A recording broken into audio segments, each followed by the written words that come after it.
Hare Krishna, everyone. Welcome once again to the Engaged Bhakti podcast. I am your host, Krishna Kishordas, also known as Christopher Fichi.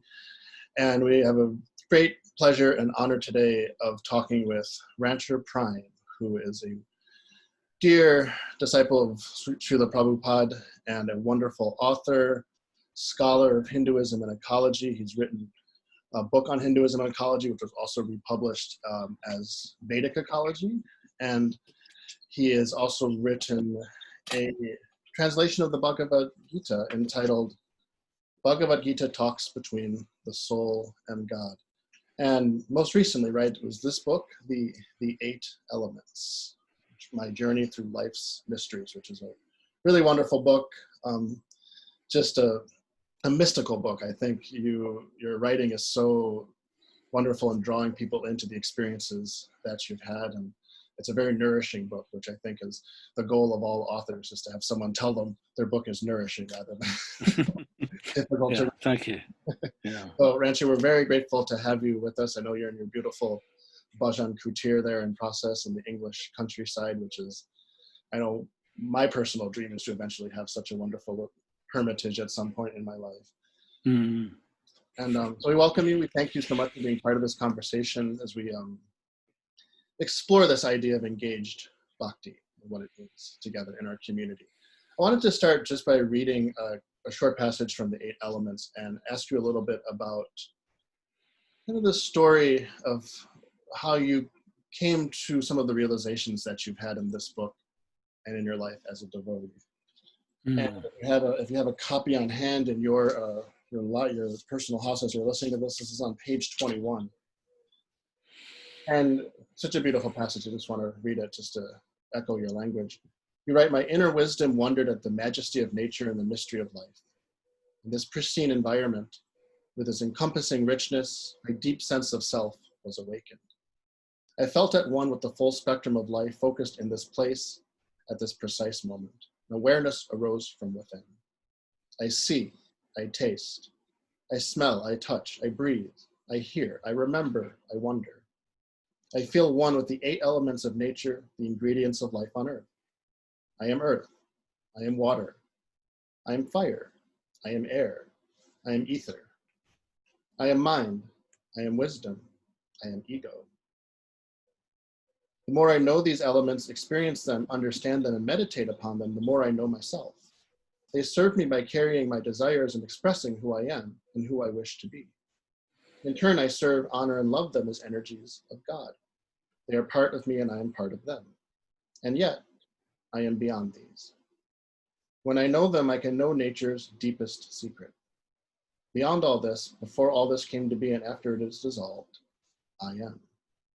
It's such a beautiful passage, and I find it just such a deeply mature realization of what it means to be embodied in this world and understand our embodied state as a devotee, which can be a challenge for many of us to embrace this kind of mixture of the self that we are currently in and this self that we truly are. And I'm wondering if you could tell a little bit about, over time in your life as a devotee, how you came to some of these realizations. Thank you for reading my words back to me. I don't think I've ever heard anyone read them to me before. It's for me, the whole thing is a continuing journey. In fact, when I got to the end of writing that particular book, The 8 Elements, I felt exactly that the journey would go on, and it has and is going on. So, when I discovered Krishna, when Krishna showed himself to me, I was a very young man. I was 19 years old. And that discovery undoubtedly was the beginning of a great journey, which is eternal. It never ends, that journey of discovery. And yet at the same time, one of the important realizations I have carried with me, I think, all most of my life, is that on the one hand, it's a journey. Prabhupada called that journey back to Godhead. Mm. You know, he wanted us to go on that journey with him. So on the one hand, it's a journey, but on another hand, at the same time, it's being present right here now. Mm. And experiencing Krishna's company with me at every moment. Mm. So I think for me, it was always those two side by side, you know, being in the company of devotees and practicing the principles of devotional service. It can feel sometimes like it's a journey. Mm-hmm. And one wants to make progress and make advancement and so on. Mm-hmm. And yet at the same time, it's just being fully present at every moment. So I think for me, when I first moved into the temple, it took me a couple of weeks after sort of first meeting the devotees. Basically, I just wanted to move in as soon as I could. Mm-hmm. I felt these are the people. At that time, I was an art student in London, in Chelsea. But I felt I just have to drop everything now and be with these people, because I never really utterly believed in anything else. I can't remember anything that I just completely believed in. Mm. And then there was Krishna. So in those early weeks in the temple, it was getting up early in the morning and sitting with my beads that revealed the most extraordinary wonders to me. And that was all about just being present, Mm-hmm. just being present in the moment. Yeah. That early temple, the original temple in London, in the street was called Bury Place, Mm-hmm. just in front of the British Museum. Mm-hmm. And my godbrother, my elder godbrother, Shamsundar, did an amazing job of, he created this this out of, it was all built out of Californian redwood. Yeah. Which he actually shipped it from India, from America, ahead of him. Such foresight, my gosh. And then he built this, it was modeled actually on ancient Buddhist cave temples on the west coast of India. Mm. But it was a unique creation, and it was like being in a cave of wood. Mm. So it felt very natural. Mm. It was like, you know, being surrounded by trees and overarched by trees, and there the whole focus was Krishna and Prabhupada. So that connection with nature was always very important to me. Yeah. I've taken a lot of inspiration, many of us have, from your work around the connection of our tradition's teaching and ecological awareness. You've done broader work too on Hinduism and ecology, which has been really important for the development of those understanding, especially the encouragement of a lot of the values and practices of Hindu Dharma, Vaishnav Dharma, and how it can help us to live a more ecologically sound life and respond to some of the challenges the profound challenges we're facing with climate change. You've also been involved in different ways with different groups in the more or less environmental activism world, the World Wildlife Fund, Friends of Vrindavan, the Alliance of Religions and Conservation. And, you know, talking with devotees, we were discussing how sometimes that tension between do we become involved with activism with more environmental or ecological or earth-related concerns, it's not such a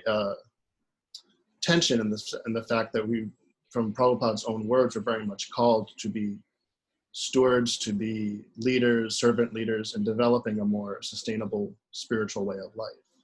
And I'm wondering if you could talk a little bit about some of the work you've done with these groups and how you kind of see what you might, I don't know if you describe it as your activist self, but how that work aligns or maybe sometimes doesn't align with your devotional path. Mm. Yeah, I've never felt any conflicts between. But I mean, I've been blessed, I suppose, that whatever I have worked in all my life has always been in harmony with the basic aim of my life, which is, Krishna. So I remember in 1975, first time I went to India. It was the Mayapur festival, and I was the only devotee from England. So it was an extraordinary experience for me. And eventually, I wound up in Vrindavan, ahead of the rest of. There was quite a crowd of Hare Krishna devotees, about, I don't know, many hundreds anyway, which in those days that's a lot. And I went ahead from Mayapur to Vrindavan. I arrived there about a week before the main pack. And I wandered the town, the village, on my own, with no one to guide me. I just explored. I wasn't feeling terribly well. That's why I left the main group. But I was well enough to, I kept myself going on bananas. Bananas and burfi. That's all I ate for about the first week in the bazaar, Lloyd Bazaar. So wandering around Vrindavan, I found where there was some trees. I managed to make my way out into in Ramanreti, in amongst the trees there, barefoot, thorns everywhere. It was, I remember, it was very austere, but I felt, I can't wear my shoes. This is the Holy Land. So I just wandered off, and there were no buildings in those days around the site where the temple was under construction. So I really, I just wanted to sense Krishna's presence there in amongst the trees. But down in the town, I was astonished at what a mess everything was. And how the road was full of open drains and potholes and, literally sewage flowing without any cover on it. And I was surprised and saddened. And I thought, one day, if I ever get the chance, I'd like to do something about this. But that wasn't the time for me. I was 25. I was also very, very weakened by dysentery, which everyone got in those days, because in India then there was no bottled water, so one just had to drink what was available. So, but that desire was sort of sown really in me, that I thought I would like to do something for Vrindavan. So years later, after I back in London, in the course of time, I built a temple when we had to move from the original very place address.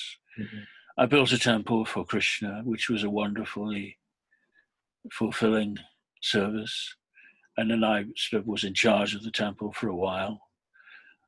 By which time, I was married and I had one child. And when my second child was born, I felt now I can no longer really depend on the temple and the devotee community to maintain me.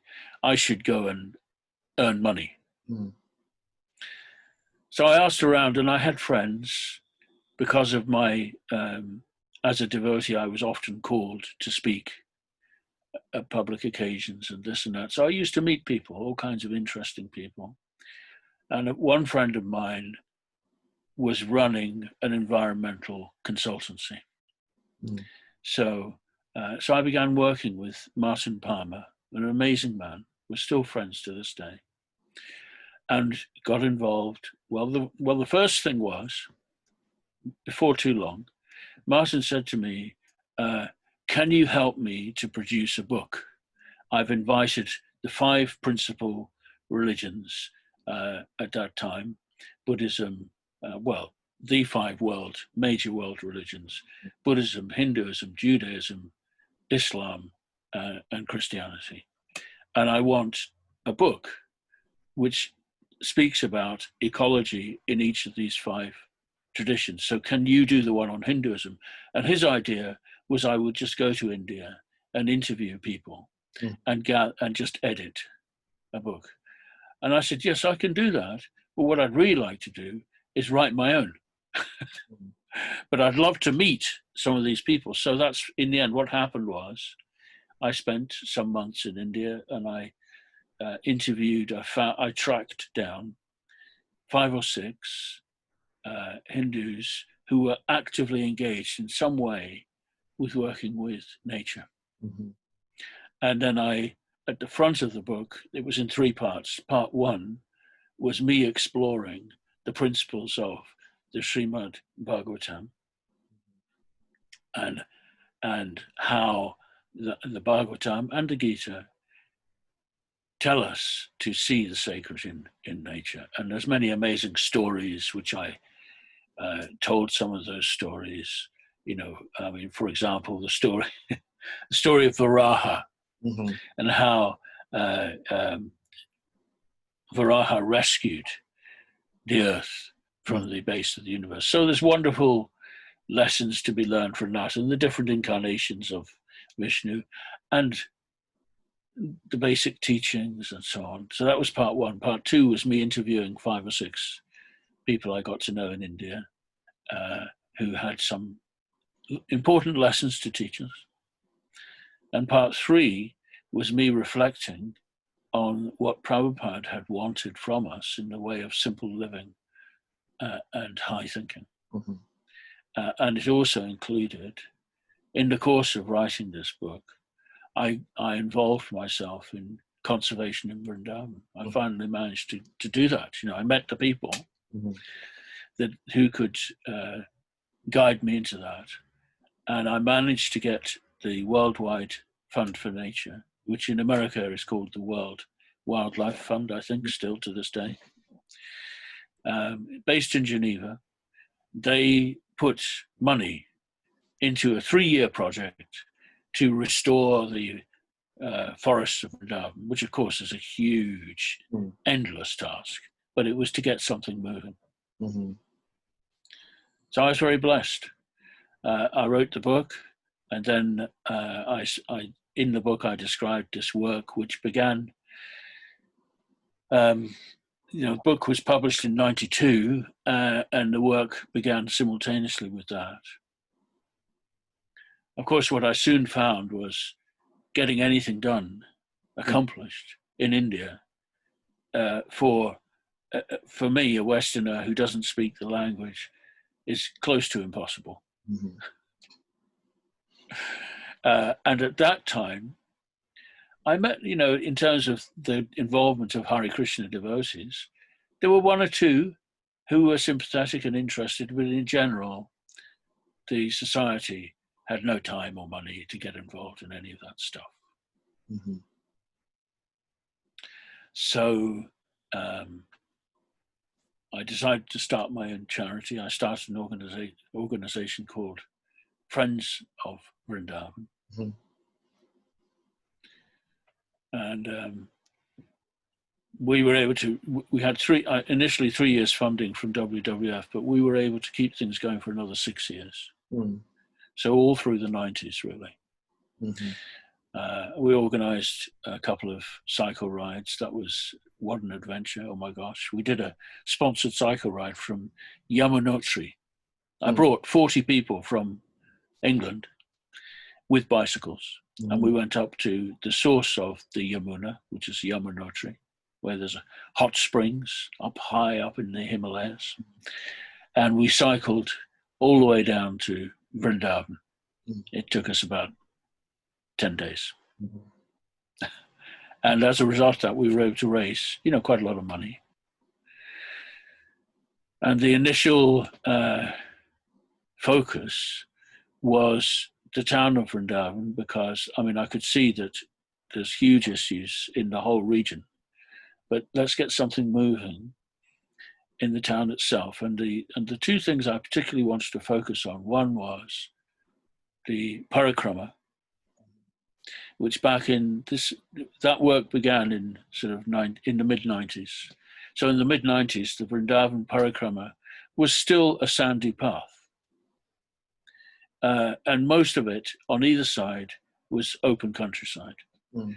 But it was beginning to be under threat. And I heard all about, what was coming down the line. Mm-hmm. Huge amount of property development, basically.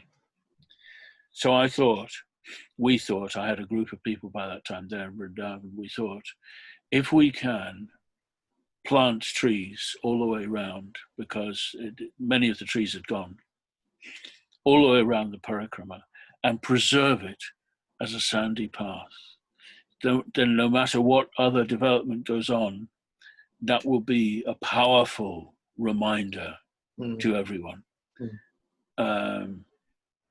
So that was one intention, and the other one was to work in the schools. Mm-hmm. Vrindavan has, at that time, was about 40 schools. And so we worked in about half of those. We had organized programs to involve the children in environmental work and environmental understanding. Anyway, that was back in the 90s, and as anyone who's been to Vrindavan lately will know, it's been 10 years now since I was there, because it's too painful for me to go now, to be honest. The parikrama is now a paved road, and it's fully developed. I don't think there's any open countryside left. Now it's all gone. What can you do? But the schools, some important work was done there. But eventually, my energy left me, and I handed over to other people. That's that story, anyway. Thank you. This speaks to a tension that I really wanted to talk about in terms. This is a tension that is not exists. I have perceived, many of us have perceived in most of the major religious traditions, where there's a tension between this appreciation of the world and, one could say, a denigration of the world, or an objectification of the world, which an objectification of earth, an objectification of our environment, which leads to things like property development and pollution, even in the holy Dham. It was very interesting reading some of the scholar David Haberman's work about the Yamuna River, and the discrepancy, one could say. By the way, he came on our sponsored cycle ride. Okay. The discrepancy in consciousness, even amongst the most long time living Vrajvasis there, where they can see the Yamuna as sacred, but not necessarily perceive the pollution that's there in a way that's the literal pollution. And I wanted to ask you about this tension, because I know that in my own studies, and I know in your own experience, and many devotees have experienced this, that we can perceive the presence of Krishna within earth. And it makes me think of some of my favorite verses from the Bhagavad Gita in chapter 7, where he talks about, in verse 8, he says, "I am the taste of water, the light of the sun and the moon." And in text 9, he says, "I am the original fragrance of the earth. I am the heat and fire, I'm the life of all that lives." Mm-hmm.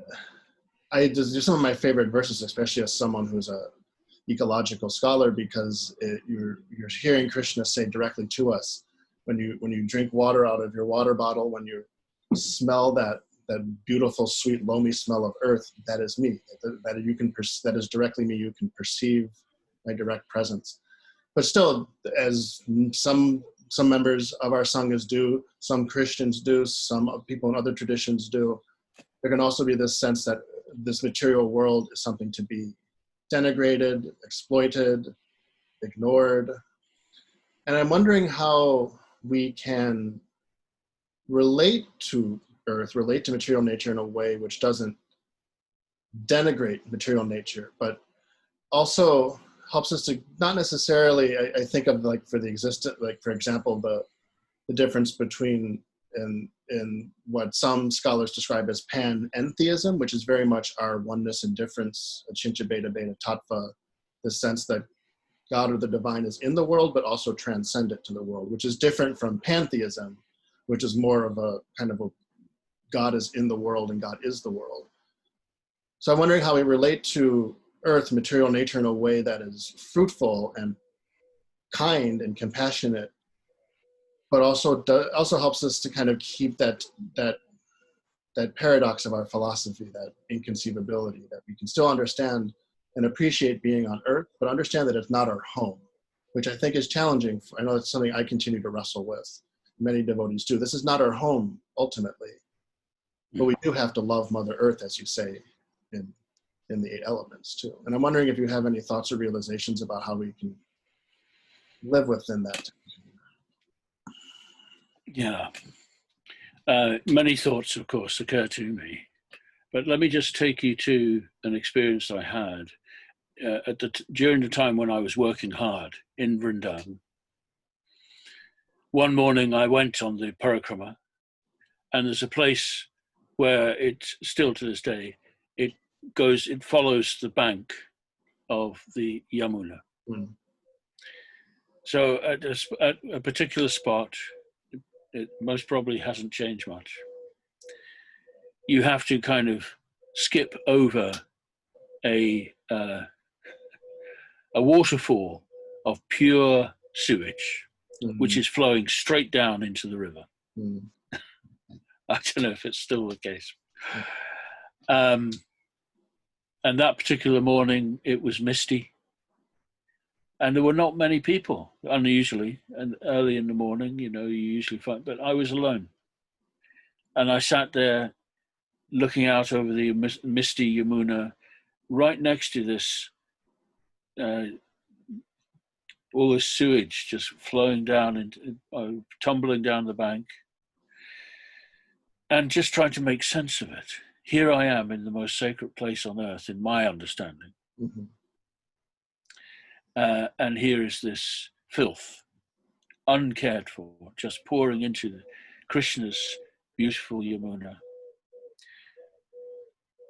And I guess somewhere in the distance there were peacocks. Mm-hmm. And I had a profound experience, a transcendental experience of feeling the separation of Krishna. Mm. Feeling that, yes, this is Krishna's home, and Krishna actually is all around, but all I'm seeing is neglect and desecration. And there was that sense of, we can never really totally, I don't know, let me put this another way. It's feeling the absence of Krishna, which is the very essence of what Lord Chaitanya taught us. Mm-hmm. So the idea that we could ever make this world perfect, I think is not achievable. Mm-hmm. And it's not, in the end, this world will always be an imperfect place. And on my spiritual path, my ultimate aim is to leave this place. Mm-hmm. However, while I'm here, as Krishna explains at the beginning of the Gita, practice to work without attachment for a higher purpose. Somehow or another, find a way to be engaged in this world. And as you so rightly say, in the 7th chapter of the Gita, Krishna explains in wonderful, pristine detail how each of the elements is in fact a transformation of him. and to see Krishna's presence in everything is what Krishna wants us to do. Mm-hmm. So somehow or another, in all of us, in our daily lives, we have to engage with this world. And there is this sense that this world is imperfect. But let me find a way of connecting to Krishna through the elements of this world. And of course, Srila Prabhupada, in establishing the Krishna consciousness movement, on the one hand, he wanted us to just chant Hare Krishna, tell people about Krishna, practice bhakti yoga. But on the other hand, he did say many, many times to live a simple life, mm-hmm. Care for the earth, care for the cows. Mm-hmm. I remember back in 1973, when George Harrison gave us Bhaktivedanta Manna, mm-hmm. and Prabhupada came within a month or two, he came to see it. Mm-hmm. And he was so thrilled. Mm-hmm. And he was so grateful to George for that wonderful service which he did. But the very first thing he said is, now you must get some cows. And we did, We bought a cow and a calf. And ever since then, with varying degrees of success, of course, and failure, cow protection has been an inseparable part of that community. Because that's Prabhupada stressed. And so he wanted us to be detached and to focus on Krishna, but he also wanted us to occupy ourselves in this world in a meaningful way. Mm-hmm. So personally, each of us has a different tendency, and I think that's very important.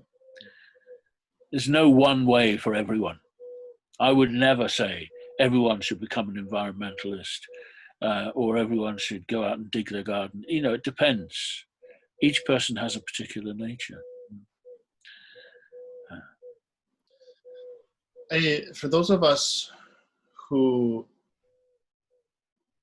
feel strongly about this element of Prabhupada's mission, whereas to create these farm communities, and he was very clear in those numerous purports, conversations he had back in the 60s and 70s, talking about these communities as an alternative pathway forward. Mm. And in a sense, and I was mentioning this in another conversation where I think this comes from some of my training as a Christian theologian as well, where these words feel very prophetic to me.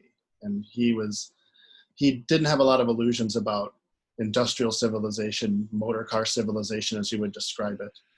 And he could see very clearly that one of our responsibilities as a global Sangha was to provide an alternative community, or what one of my mentors, Larry Rasmussen, describes as an anticipatory community, a community where you can anticipate the way forward. And I think, now in this year 2020, considering the circumstances that we're in, all these interconnected challenges of social upheavals, the pandemic, what to speak of the continuing emergence of what some people call climate change, what some people call climate catastrophe. Clearly, like, that mandate to create these communities is I think, more important than ever. And I have a couple questions around that. I wanted to start just by asking, you mentioned the first part of your book on Hinduism and Ecology about kind of framing the Bhagavatam, teachings of the Bhagavatam, in an ecological key. And I'm wondering if you might share a passage, or what you might think are some of the more important elements of the Bhagavatam that are certain texts or certain stories that can encourage devotees to feel more of a stronger attachment to this ecological component of our seva together. Well, of course, the Bhagavatam is not really much about this world. It's about the next world, essentially. At the beginning of the Bhagavatam, as anyone who has ever read the Bhagavatam would know, we enter Kali Yuga. This is the starting place, and how this Iron Age of Kali is such a difficult time. And in this age, the only hope, says the Bhagavatam, is to chant the name. Mm-hmm. And to find what is called sadhu sangha, the company of the saintly persons. Mm-hmm. That's the only hope, says the Bhagavatam. Mm-hmm.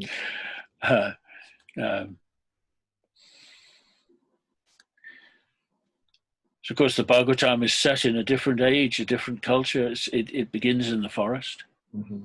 Naimisharanya. Mm-hmm. And when we eventually meet the Supreme Lord, the different incarnations that make their appearance, they almost all appear in natural surroundings. There's so many wonderful poetic descriptions of nature all through the Bhagavatam. Mm-hmm. And eventually we meet Krishna, who lives in the forest. So I think it's without doubt that Krishna consciousness is set in the natural environment. Mm-hmm. And we're encouraged to, simplify our lives. Mm-hmm. The beautiful descriptions of the creation, how Vishnu in his different forms manifests this material world and enters into it at every level. These are all there to show us the sanctity of every moment, every place, every step is sacred. Mm-hmm. Yeah. So, I've observed, of course, Prabhupada encouraged us to try to establish communities close to nature, simple living, protecting cows, Mm-hmm. growing vegetables and grains. And he started that right from the very beginning. It is still going on, kind of with varying degrees of accomplishment. It hasn't really taken off, I don't think. In general, there's a few Mm-hmm. wonderful examples amongst the community of devotees. Mm-hmm. But I think it's the question of the consciousness. If I see the divine presence everywhere throughout nature, as the Bhagavatam tells me to, then I will be inspired. I will find my way to connect with the natural environment. And I think it is happening, actually. It is happening. 50 years later, I think, how long is it since Prabhupada left? 45 years or something. And now we're seeing, I think, some just green shoots here and there, because it's in the consciousness. I think Prabhupada always had faith that given time, we would find our way. Krishna would inspire, us. I'm part of that original generation. He will inspire our children and our children's children, and succeeding generations of Krishna people will find more and more ways of expressing their natural, feelings for nature. Mm-hmm. By the way, that's why I wrote the 8 Elements. Mm-hmm. I wrote the 8 Elements with a deliberate intention to find the sacred in all aspects of nature, and myself to find it, to explore it, and hopefully to share that with others, and let each one of us find our own ways of getting inspiration, and to think that it's possible to solve the problems of this world without, first of all, changing the consciousness, I think, is a mistake. Mm-hmm. The consciousness has to change. Yeah. What do you think? I 108% agree with that. And I know this is one of the things that inspires many of us about a lot of the social movements that are going on right now. So there is a deep sense of consciousness change on many levels that's going on. I was also, is there? I do. I would say, like, for example, in America, with the Black Lives Matter movement, I've had the great fortune of studying a lot of traditions of like Black Christian spirituality during my graduate studies, and a lot of that tradition infuses, going back to Martin Luther King and the beloved community. There's a deep prophetic vein, as we say there. Yeah. Well, I just want to say that in my work with the environment, what I normally encountered over and over, I traveled the world, I met so many amazing people doing amazing things at every level. But what I mostly encountered was it was an act of self-interest, self-survival.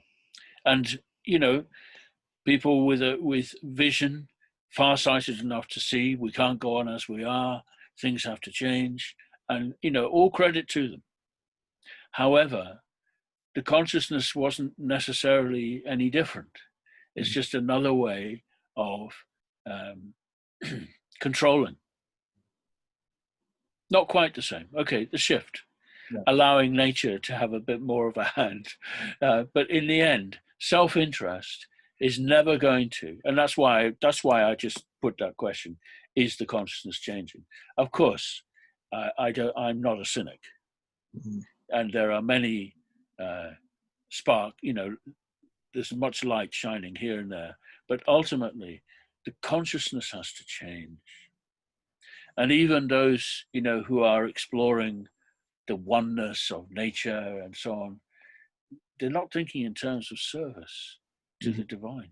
They're thinking in terms of, many people are thinking, we're all God. I don't find that's not the shift that's needed. No, I'm really grateful you bring that up, because I think as we're having these conversations to discover together what engaged bhakti might mean, it's very important, especially as this first series of podcasts we're doing, is to definitely insist that we're not reducing the practice of bhakti or the practice of Krishna consciousness to welfare work, to activism, but to to explore a constructive synthesis where those of us who are interested in engagement can figure out the best ways to bring in these elements of Krishna consciousness in a way that can just enhance everybody's experience of it. Yeah.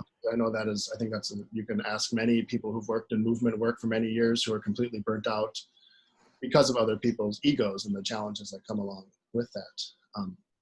But it's important to hold aim for that synthesis rather than try to say one way or the other we can't do engagement work or that we must do engagement work, because, as you say, every devotee has a different adhikar, has a different kind of pathway. But there's, I think, increasingly in this world, especially when I think about climate change, we may think we're above the world, but the world is encroaching upon us more and more in ways that are very challenging. And the question is, how do we respond to that? And I think we have a very deep call from Prabhupada to respond to that. Yeah, and it is a huge challenge. The human population of the planet has increased at such an exponential rate. I think at the turn of the 19th to 20th century, it was about 1.25 billion. And I've lost count of where it is now. What's about 7.5 billion? Yeah, humans. And of course, the humans are consuming vastly more than they used to. So you've got a geometrical increase there. You've got more people consuming per head, more stuff. And in addition to that, we now have this electronic revolution and the communications, which multiplies the intensity even more. So we're living in a time of catastrophe. I've no doubt about that at all. None whatsoever. It's a catastrophic time. Prabhupada used to like to say that there's enough room for many times more humans in this world. And if we lived more simply, I understand that. But of course, we're consuming more and more, despite the best efforts of those of good conscience who are trying to turn down the intensity, the vast emphasis on planet Earth. It all comes from rajas, passion, consume more. So I think the most telling statistic always, you mentioned Prabhupada said car civilization. The most telling statistic is not the human population, it's the car population. Yeah, in India now, there's about almost as many, in some parts of India, there's as many cars, per head as there are in Europe. Cities like Bangalore or Bombay or Mumbai or, the different cities, they're crammed with cars. And of course, China's gone way beyond. Yeah. It's not sustainable. There's no possible way to resolve this without the powerful transformation of consciousness. But I quite agree with you. You're quite right that shift in consciousness must be reflected in my day-to-day life. If I'm supposing I'm championing the Srimad Bhagavatam and I'm flying, to India twice a year and driving a big fancy four-wheel drive car, etc., that's a huge contradiction, I feel. Right, and it's something we all wrestle with. I mean, I even think about just the different things that had to put together this computer and the different people who had to go into these things. It just requires such a deep sense of mindfulness and awareness and compassion to be able to wrestle with that in our own lives. One thing I was thinking of too, saying that the car population is a powerful number, but also the cow population is a powerful number to think about, just in terms of how many millions of bovines exist on this planet, not to be protected, not to live naturally, but to feed people's appetites. And but I even see this too. I mean, going back to my days when I was a brahmachari in New York, and we did vegetarian cooking classes at Columbia University, New York University. Even in that time since then, like the last 20 years, where now plant-based lifestyles and diets are becoming, I would say, I mean, depending on what part of the world you're in, depending on what part of America or England you're in, especially in a place like New York City or a place like London, it's pretty mainstream. It's not at all difficult to eat a plant-based diet. And so there's a consciousness shift that's happening there. And I always sometimes imagine, well, if demand decreases for meat consumption, it would be wonderful if we had a robust network of cow protection farms around the world that we could take in a lot of these cows that aren't deemed useful anymore by the industry. And that's a hope and something I think a lot of us would like to serve to create. Understanding, of course, that it's difficult to do this. It requires a sense of knowledge. I mean, I was fascinated in that whole question. Is it conceivable that we could practice cow protection in a practical, sustainable way? And so I wrote a book about that. It's called Cows and the Earth, to explore the whole dynamic and the whole economics and the practicalities of cow protection. And the conclusion I came to categorically was, yes, it can be done, but the value of milk has to increase multiple times milk has to be looked upon as a rare and precious substance. Not just at the moment, in certainly in most of the supermarkets here, milk is actually cheaper than water. You buy a bottle of water, for less than you would pay for a bottle of milk. Sorry, the other way around. Yeah, sorry, the other way around. A bottle of milk costs less than a bottle of water. So something is profoundly, profoundly wrong. And of course, cows are out there, they're at the sharp end, absolutely at the sharp end of this whole global exploitative culture. And the whole production of food itself is destructive and violent, every aspect of it, of food production. And so I'm reminded actually of, there was a wonderful book which I would recommend to anyone, written by E.F. Schumacher, called Small is Beautiful. It was published in the 1980s. And in that book, in the opening of the book, he says, it's not going to be very easy to change the course of human culture in this world. It's like being on the Titanic, heading for the iceberg, and it's too late to change course. But he said, what we need to do is ready the lifeboats.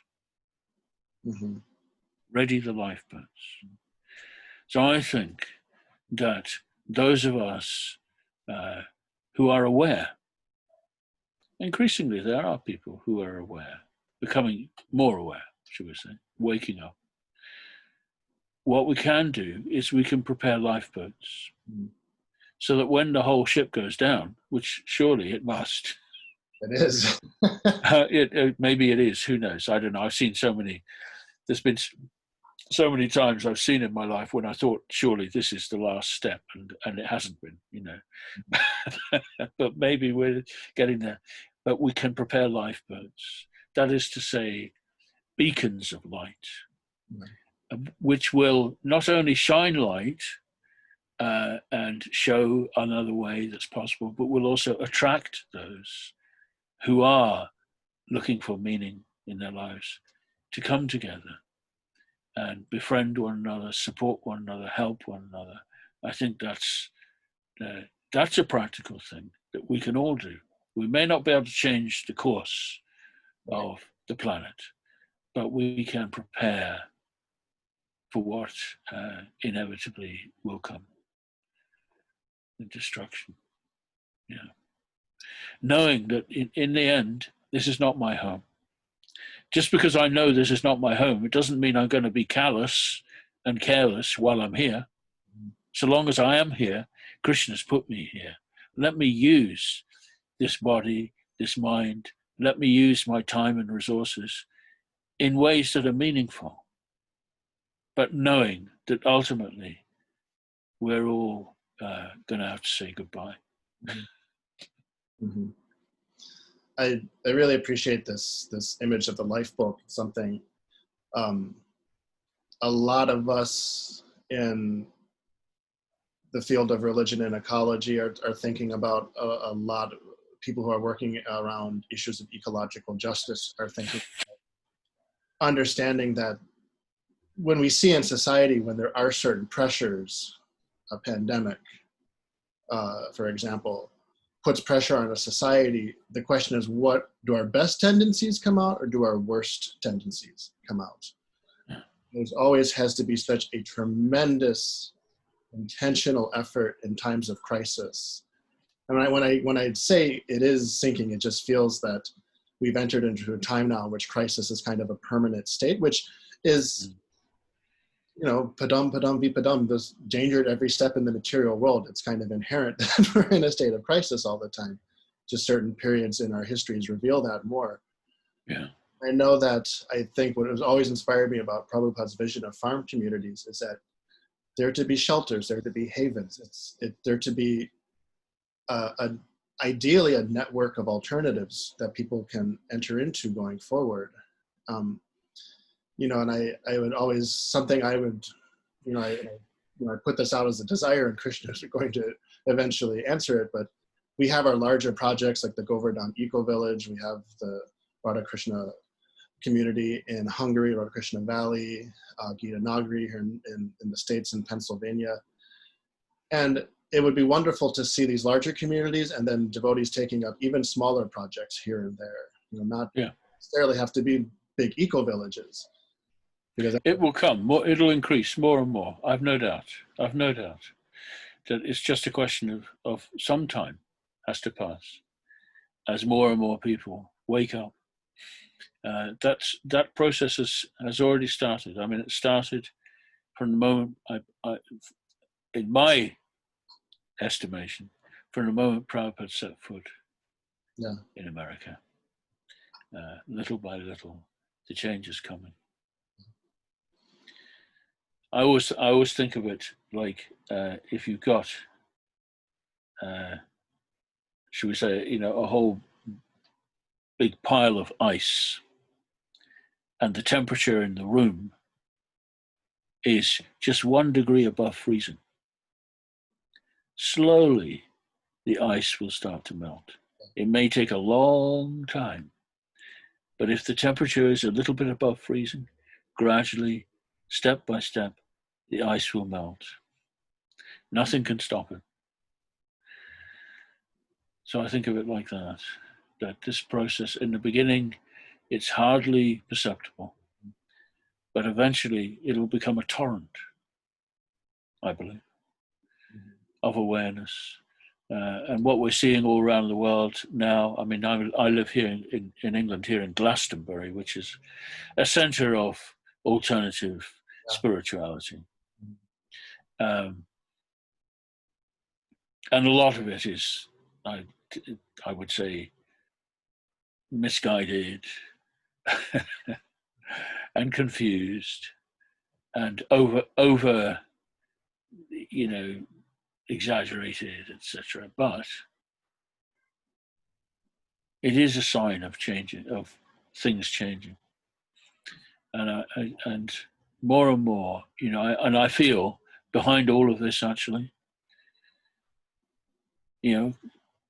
back in 1969, here in this country, the devotees, spent time with George Harrison and recorded the Hare Krishna mantra. I remember when I was a kid, it was on the radio. I was 19. And me and my friends began to sing it. We didn't know what it was, but we began singing that song. And I think it's slowly filtering through. It has a profound effect on the soul. I do believe that. Not to be, a fanatic. It's not my nature. I appreciate the truth wherever it appears. Prabhupada says, like gold, wherever you find gold, it's valuable.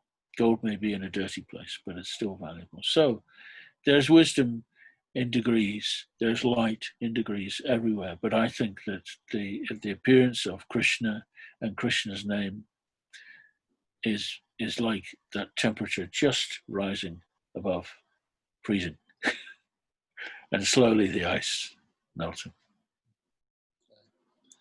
I especially appreciate from your work and your realizations, something I think is, I have had this experience, for example, when I've been at the Govardhan Eco Village, and for those of us who've listening who've been there and know that there's the Vrindavan gardens, which they've meticulously, under the guidance of His Holiness Radhanath Swami, have recreated very much that original eternal atmosphere of Vrindavan with the 7 temples, the Yamuna River, the Radha Damodar, Prabhupada's rooms. And it's just, and I've heard different people talk about how some of the intention, different devotees talk about it, the intention behind the Vrindavan gardens is to recapture some of that, or to re-reveal, maybe, I guess, some of that original nature, which can be temporarily covered over by human fallibility, as we see in. And I remember very distinctly when I was there doing research for my doctoral dissertation a couple of years ago, just thinking, like, this is such a relief that ultimately we're all trying to end up going back to Vrindavan. And what is Vrindavan? It's this beautiful forest, and we get to play in the forest all day and all night. And that is the highest reality. And like, what a relief that is what we're working for. And what that does for me, and I know for you, and I know for many others, is actually helps us to have a deeper appreciation of Mother Earth. And you say in the 8 elements, emotionally, I believe we are all in love with Mother Earth. She is everything we know. And that's such a striking line. And I think that love is a pathway directly towards Krishna too, because it's just that, our idea of the spiritual world isn't formless, as nice as it seems to be to maybe have a heaven in the clouds, but it's the original nature. It's the original environment. It's the forest. It's the beautiful forest. That's what we're going for. So I think, just that appreciation can help shift that can be a big component to help us shift our consciousness. Yes, and every one of us, we have an original nature. And part of that nature is the gifts that we as individuals have been given. Krishna in the Bhagavad Gita calls it Swadharma. Dharma, as you know, is the word for the essential nature of everything. And each one of us has a Swadharma. That means my own personal essential nature. So whether I may be, inclined to be a musician or an artist or a cook or organizing, administrating, gardening, every one of us, we have particular capacities, which are, part of my essential nature. And given the connection with Krishna, if I can find a way of engaging my nature in service, gradually what becomes uncovered, as you say, all of us are eternally individual. What starts to become uncovered is my eternal Swadharma. Do you follow what I'm saying? My eternal personal offering to God, to Krishna. And we can find that. So, don't deny your true nature in order to find supposed, success in this world. It's a blind alley, which will lead me ultimately into a spiritual desert. Better to find my true nature and engage that somehow or another in practical service for Krishna. Yeah. Ranchor, thank you so much for being such a wonderful example of simple living and high thinking. As you talked last time, that phrase comes from William Wordsworth originally. I'm not sure many devotees are aware of that. Kind of a through line: Wordsworth to Gandhi, and the ultimate fulfillment in Prabhupada's use. And thank you so much. Your work, your personhood is a wonderful example of this. And there's a lot more we can talk about, and we'll come back in future episodes of the podcast. I would love to talk with you a little bit more about crop protection too, so we can do that next time. And we're super grateful for the time. We've also I'm enjoying the birds coming from the countryside through your door there too. That's been nice. Thank you so much. It's been a real pleasure and a joy, and I look forward to hearing more about how your program develops. Hare Krishna. Thank everybody for listening, and you can see other episodes of our podcast on our YouTube channel and our Facebook channel as well. Very well.